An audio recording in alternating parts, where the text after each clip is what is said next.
Hello friends, आपका स्वागत है स्टडी विद लोकेश साड़ा यूट्यूब चैनल पर। और आज हम हिस्टोग्राफी के अंतर्गत इंडियन हिस्ट्री का एक नया टॉपिक लेके आए हैं और वो है आपका मध्यपाषाण काल।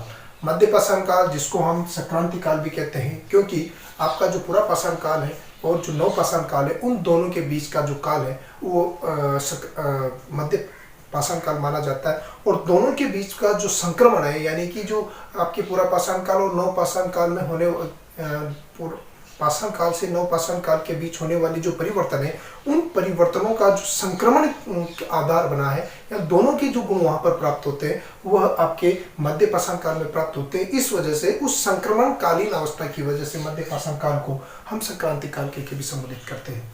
इसका एक नाम और आता है मास ताजिल संस्कृति के भी हम इसे कह सकते हैं, क्योंकि ये कहा जाता है कि इस मध्य पाषाण काल के जो पहले साक्ष्य हैं वह आपके फ्रांस के जो मैगडालियन पुरास्थल है वहां पर एक उसी के पास में एक गुफा है मास ताजिल के नाम से, और वहां से सबसे पहले इस मध्य पाषाण कालिक उपकरणों के साक्ष्य प्राप्त होते हैं। इस वजह से हम इसे मास दाजिल संस्कृति के भी संबोधित कर सकते हैं। तो इस तरीके से आपके ये मध्य पाषाण काल है। मध्य पाषाण काल क्यों महत्वपूर्ण है? क्योंकि ये कहा जाता है कि नव पाषाण काल, जिसे पाषाण कालिक संस्कृति कहा जाता है, गॉर्डन चाइल्ड ने पाषाण कालिक संस्कृति के संबोधित किया है।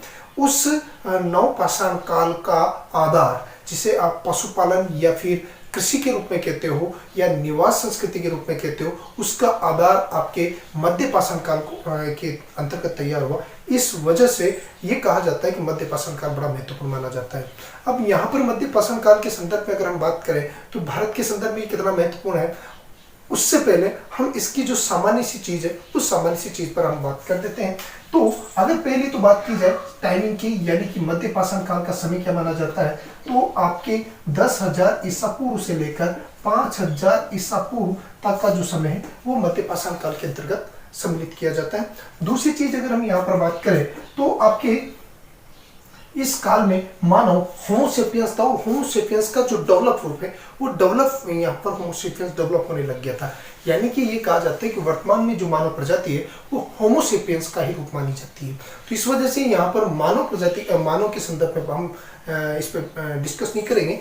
अब यहाँ पर बात की जाए उपकरण की, कि यहाँ पर जो उपकरण है वो किस तरीके से होते हैं, यानी कि आपके जो पूरा पाषाण काल में निम्न पूरा पाषाण काल, मध्य पूरा पाषाण काल और उच्च पूरा पाषाण काल, इस काल के दौरान जिन उपकरणों का प्रयोग किया जाता था, जिन माध्यम या जिनसे वो उपकरणों का निर्माण किया जाता था, उन सब का प्रयोग यहाँ पे होने लग गया था। यानी कि आप ये कह सकते हो कि यहाँ से चकमक पत्थर, चट, कैल्सिडोनी टाइप के जो पत्थर है या फिर हड्डी, सींग, इन सबसे ये कहा जाता है कि उनसे बने हुए उपकरणों का यहाँ पर प्रयोग किया जाता था।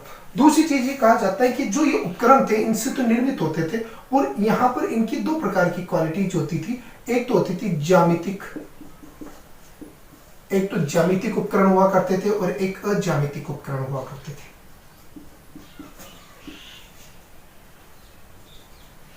एक अज्यामितिक उपकरण हुआ करते थे। दो प्रकार के उपकरण यहाँ पर होते थे। एक ज्यामितिक यानी कि एक शेप विशेष संरचना के अंतर्गत होते थे, और अज्यामितिक जिनका टेढ़ा मेढ़ा या कोई विशेष शेप नहीं हुआ करता था, उस प्रकार के उपकरण अज्यामितिक हुआ करते थे। और इस दो प्रकार के उपकरण हमें यहाँ से मिलते हैं। अब अगर यहाँ पर बात की जाए तो इन उपकरणों में कौन कौन से माने जाते हैं, तो वहां पर एक तो माना जाता है क्रिसेंट, ट्रेपीज,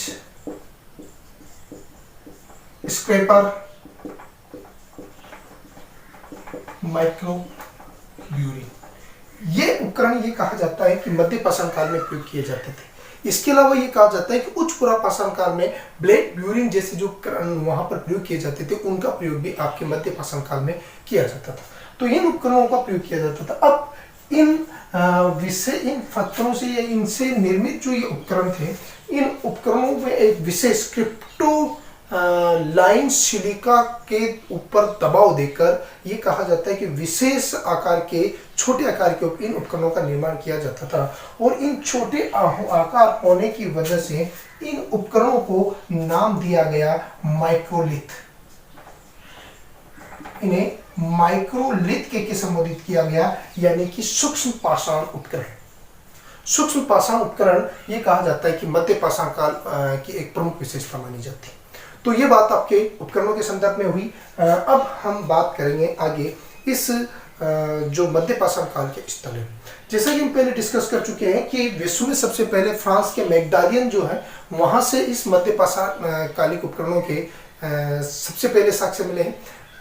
लेकिन अगर हम यहाँ पर बात करें भारत के संदर्भ में, भारत के संदर्भ में अगर बात की जाए तो भारत में सबसे पहले मध्य पाषाण काल के जो उपकरण है उसके जो हमें साक्ष्य मिलते हैं वीरभान।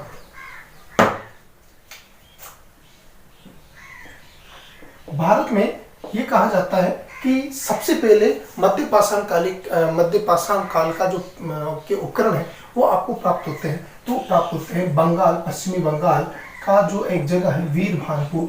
वीरभानपुर से हमें सबसे पहले ये कहा जाता है कि मध्य पाषाण कालिक उपकरणों के साक्ष्य प्राप्त। यहाँ से आगे हम बात करें कि भारत के कौन कौन से हिस्सों में मध्य पाषाण कालिक उपकरणों के हमें साक्ष्य प्राप्त होते हैं, तो उस पर अगर देखा जाए तो अगला नाम आता है आपके राजस्थान का।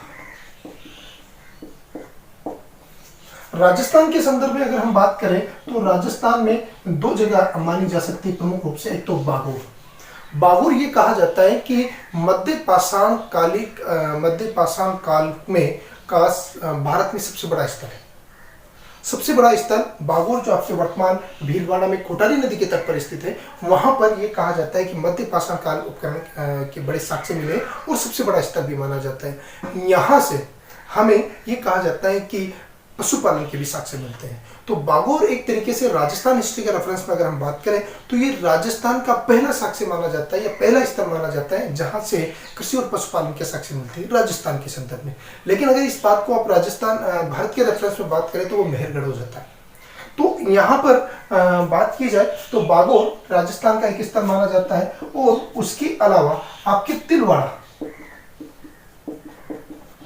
जो बाड़मेर के अंतर्गत आता है, वहां से भी हमें मध्य पाषाण काल के उपकरणों के साक्ष्य मिलते हैं। इन सब में एक चीज जो बड़ी महत्वपूर्ण मानी जाती है और वह है सांबर। सांबर जो आपके ये तो कहा जाता है कि इसका कुछ हिस्सा नागौर में और कुछ अधिकांश हिस्सा जयपुर जिले के अंतर्गत आता है। ये जो सांबर है, यहाँ सांबर से हमें मध्य पाषाण काल के उपकरण मिलते हैं। यहाँ पर ये कहा जाता है कि निक्षेपण के साक्ष्य मिले और निक्षेपण के साक्ष्य के साथ ये कहा गया कि यहाँ पर वृक्षारोपण, भारत में सबसे पहले वृक्षारोपण का जो साक्ष्य हमें प्राप्त होता है वो कहाँ पे होता है, सांबर से प्राप्त होता है।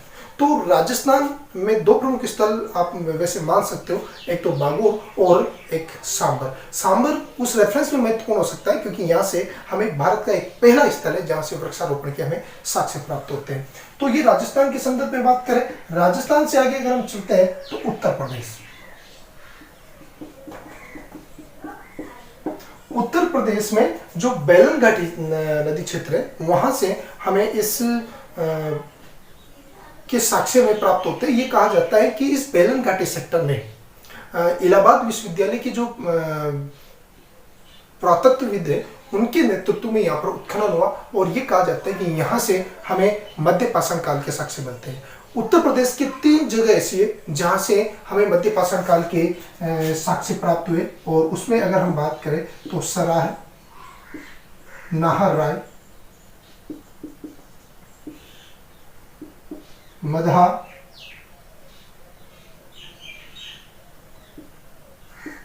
और एक दमदमा।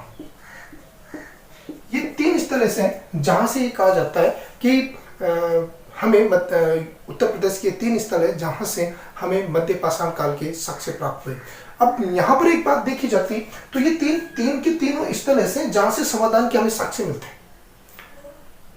सराय, नाहर, मदहा और दमदमा, ये 3 स्थल ऐसे जहां से हमें समाधान के पर्याप्त साक्ष्य मिलते हैं। लेकिन अगर यहाँ पर देखा जाए तो मध्य पाषाण काल में मानव अस्थि पंजर का पहला साक्ष्य हमें जो प्राप्त होता है वो होता है सहानाराय से। ये कहा जाता है कि जो इलाहाबाद विश्वविद्यालय के जो पुरातत्व जो विद्वान थे जी.आर. शर्मा की नेतृत्व में सराय नाहर का उत्खनन होता है और यहाँ से प्रथम मानव अस्थि पंजर के साक्ष्य मिलते हैं। मानव अस्थि पंजर की क्या मिले? साक्ष्य मिले। तो इस तरीके से आपके उत्तर प्रदेश के 3 स्थल ऐसे जहां से हमें मानव पुरातत्वविद मध्य पाषाण काल के उपकरणों के साक्ष्य मिले। अब अगर हम आगे बात करें तो आपका बिहार का जो चिरांद है, अगर हम बात करें बिहार का जो चिरांद है वहां से भी हमें मध्य पाषाण काल के साक्ष्य प्राप्त होते हैं। इसके अलावा आगे अगर और चले हम तो इन स्थलों के अलावा आपके अगला नेक्स्ट आता है गुजरात।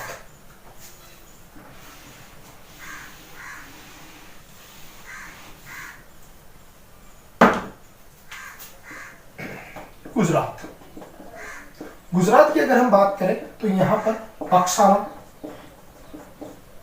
लंगमाज, हीरपुर, ये वो स्थल है जहां से हमें मध्य पाषाण काल के जो उपकरणों के साक्ष्य मिलते हैं। यहाँ पर सबसे अगर महत्वपूर्ण बात करें तो वह होता है आपका लंगनाज में ये कहा जाता है कि एस डी सकले के नेतृत्व में यहाँ पर उत्खनन हुआ और लंगनाज भारत का पहला शुष्क स्थल है जहां से प्रथम शुष्क स्थल है जहां से हमें मध्य पाषाण काल के उपकरणों के बारे में जानकारी प्राप्त होती है। तो इस तरीके से हमारे जो इम्पोर्टेंट यहाँ पर भारत के जो प्रमुख पुरातत्व स्थल है जिनका संबंध मध्य पाषाण काल के से माना जाता है, उसमें अगर हम बात करें तो एक जो पहला आता है आपका सांबर, दूसरा सराय नाहर और तीसरा आपका लंगनाज माना जाता है। तो इस तरीके से ये आपकी मध्य पाषाण काल के जो उपकरण है जो भारत में प्राप्त होते हैं। इसके अलावा अगर हम बात करें तो वैसे और भी स्थल प्राप्त हुए आपके महाराष्ट्र में। महाराष्ट्र का जो पटना है वहाँ से भी हमें ये कहा जाता है कि मध्य पाषाण काल के उपकरण प्राप्त होते हैं। उसके अलावा आपके जो आंध्र प्रदेश है वहाँ से भी हमें साक्ष्य प्राप्त होते हैं। लेकिन जो मोस्ट ऑफ महत्वपूर्ण स्थल है उनके बारे में हमने यहाँ पर डिस्कस किया। अब आगे हम बात करते हैं कि मध्य पाषाण काल के उपकरणों के काल में जो मानव जीवन था वो किस तरीके से था। मानव जीवन के संदर्भ में अगर बात की जाए तो जो आपका मध्य पाषाण काल था उसमें मानव अब उच्च पुरा पाषाण काल से थोड़ा डेवलप हो चुका था, यानी कि पशुपालन के साक्ष्य मिलते हैं। लेकिन जो पशुपालन के हमें साक्ष्य मिलते हैं वो केवल और केवल मात्र कुत्ते के पालन के साक्ष्य मिलते हैं। यानी कि ये कहा जा सकता है कि उस काल में जो मानव था वो मानव कुत्तों को पालना शुरू कर दिया था। यानी कि मानव का सबसे पुराना अगर हम मित्र कहें तो कुत्ते माने जा सकते हैं। दूसरी चीज ये कहा जा सकता है कि इस काल में हमें नाव बनाने के साक्ष्य यानी कि लकड़ी की बनी हुई नाव के साक्ष्य प्राप्त होते हैं। होलैंड के पेस नामक स्थान से ये कहा जाता है कि लकड़ी की बनी हुई नाव के हमें साक्ष्य प्राप्त होते हैं। तो इस तरीके से आपकी इस मध्य पाषाण काल में मानव संस्कृति के बारे में हमें साक्ष्य मिलता है। मानव अब ये कहा जाता है कि गुफाओं से बाहर निकलकर झोपड़ी या जो तंबू हुआ करते थे उनमें निवास करना उसने शुरू कर दिया था। ये मध्य पाषाण काल की जो मानव जीवन था उस मानव जीवन के संदर्भ में माना जाता है। इस मध्य पाषाण काल के बाद बड़ा क्रांतिकारी परिवर्तन होता है। यहाँ पर अगर हम बात करें कृषि का पूर्ण विकास नहीं हो चुका था लेकिन साक्ष्य मिलना शुरू हो गया था। कुछ जगह ये अगर हम बात करें चौपानी मांडो से भी हमें कुछ यहाँ पर साक्ष्य मिलते हैं, लेकिन कोई स्पष्ट साक्ष्य नहीं है। स्पष्ट साक्ष्य आपके नवपाषाण काल से प्राप्त होंगे। पशुपालन में केवल कुत्तों के पालने की जानकारी मिलती है, जबकि स्पष्ट पशुपालन का जो साक्ष्य है हमें कहाँ से प्राप्त होगा? नवपाषाण काल से प्राप्त होगा। तो इस प्रकार ये आपका मध्य पाषाण काल था और ये मध्य पाषाण काल के ये कुछ प्रमुख स्थल थे। और हमारे जो एक बीच में जो एक गैप जिसे कह सकते हैं कि जो पुरा पाषाण काल और नवपाषाण काल के बीच का जो समय था जो मध्य पाषाण काल ने उसे कंप्लीट किया। अगली क्लास में हम नवपाषाण काल की डिटेल स्टडी करेंगे, जो कि आपके पाषाण काल का लास्ट टॉपिक होगा। और आगे से आपके इस हिस्टोग्राफी की श्रृंखला में हम जल्द ही राजस्थान हिस्ट्री को इंक्लूड करना शुरू कर देंगे। राजस्थान की कुछ अच्छी किस्से कहानियाँ आपको यहाँ पर सामने रखी जाएगी, और उसी के साथ साथ आपके वर्ल्ड हिस्ट्री का भी एक नया टॉपिक उसमें शुरू हो जाएगा। Thank you.